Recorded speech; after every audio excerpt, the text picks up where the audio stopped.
antara anak Abah dan Ahokers sudah menyatu. Jadi kita pengen nunjukkan kepada publik Jakarta bahwa antara anak Abah dan Ahokers sudah menyatu. Kilas balik Ahoker dan anak Abah deklarasi dukungan untuk Pramono Rano. Drama politik tak terduga, Ahoker anak Abah bersatu, ada apa di balik deklarasi ini? Sebuah analisis. Subscribe, like, komen, dan share agar channel ini semakin berkembang. Ditulis oleh Widodo Sihotang. Persatuan antara Ahoker dan anak Abah dalam mendukung Pramono Rano mencerminkan kemungkinan adanya nilai-nilai positif yang mereka sepakati, seperti komitmen terhadap stabilitas politik atau visi pembangunan yang inklusif. Namun, faktor kepentingan politik juga tidak dapat diabaikan, karena setiap dukungan dalam politik sering melibatkan negosiasi kepentingan antar kelompok. Jika dukungan ini hanya berorientasi pada golongan, maka keberlanjutannya akan bergantung pada hasil yang menguntungkan kedua pihak. Sebaliknya, jika dilandasi nilai-nilai bersama, kolaborasi ini bisa menjadi model persatuan politik yang lebih bermakna. Ahoker dan anak Abah dikenal memiliki latar belakang politik yang berlawanan. Ahoker cenderung merepresentasikan pendukung progresif, sedangkan anak Abah memiliki afiliasi yang lebih konservatif atau tradisional. Bersatunya mereka dalam mendukung Pramono Rano menimbulkan spekulasi tentang motivasi di balik deklarasi ini. Kilas balik dan narasi persatuan ini bisa jadi bertujuan membangun persepsi baru atau memperkuat legitimasi kandidat. Namun, masyarakat mungkin skeptis, melihat ini sebagai taktik politik dengan udang di balik batu, di mana kepentingan strategis atau transaksional menjadi latar dominan dibandingkan nilai bersama.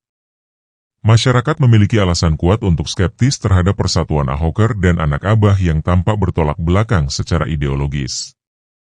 Banyak yang melihat ini sebagai manuver politik berbasis kepentingan golongan atau partai, bukan representasi dari aspirasi publik yang lebih luas.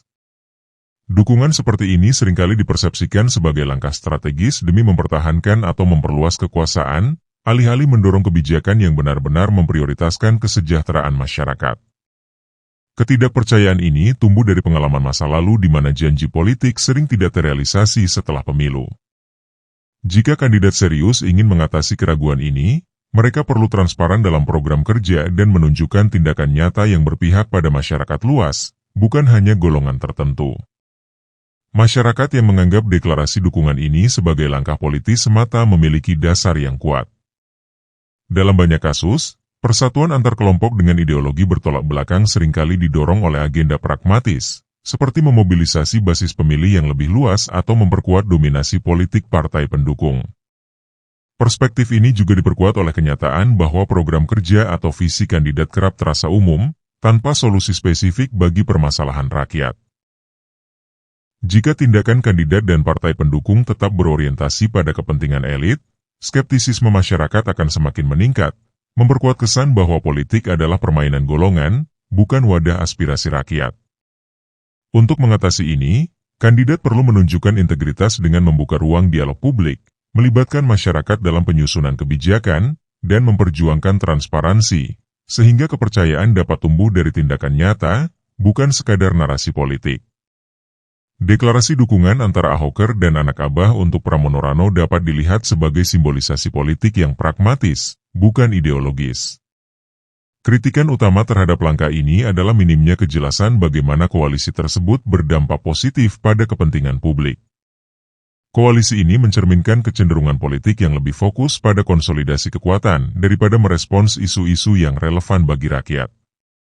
Jika tidak disertai bukti konkret tentang keberpihakan kepada masyarakat, langkah ini berisiko memperdalam ketidakpercayaan publik terhadap politik yang sering dianggap eksklusif dan elitis. Pandangan masyarakat yang mengutuk koalisi Ahoker dan anak Abah adalah cerminan kekecewaan terhadap praktik politik yang dianggap manipulatif dan berbasis kepentingan golongan. Persatuan dua kelompok yang ideologinya berlawanan ini memang sulit dijelaskan tanpa adanya asumsi tentang kepentingan pragmatis tertentu, seperti memperluas dukungan politik demi kekuasaan. Jika demokrasi digunakan sebagai alat untuk agenda pribadi dan golongan, hal ini dapat mencoreng nilai-nilai inti demokrasi itu sendiri, keterbukaan, keadilan, dan keberpihakan pada rakyat. Masyarakat punya hak untuk mempertanyakan dan mengkritik langkah-langkah politik yang mencurigakan ini. Kritik keras terhadap koalisi Ahoker dan Anak Abah ini berakar pada kekecewaan masyarakat yang melihat demokrasi telah dicederai oleh praktik politik transaksional. Persatuan yang tampak tidak masuk akal secara ideologis ini mencerminkan adanya agenda kepentingan pribadi atau golongan yang menutupi visi untuk kepentingan rakyat. Tindakan ini memperkuat persepsi bahwa politik hanyalah arena manipulasi demi kekuasaan, bukan ruang untuk memperjuangkan kesejahteraan publik. Jika demokrasi terus dipermainkan dengan cara seperti ini, maka kepercayaan rakyat terhadap sistem akan runtuh, mengancam legitimasi proses politik itu sendiri. Dalam situasi politik yang semakin rumit, kita harus tetap waspada terhadap dinamika yang muncul. Koalisi yang tampaknya tidak masuk akal ini memerlukan analisis lebih dalam agar kita tidak terjebak dalam permainan politik yang hanya mengutamakan kepentingan golongan.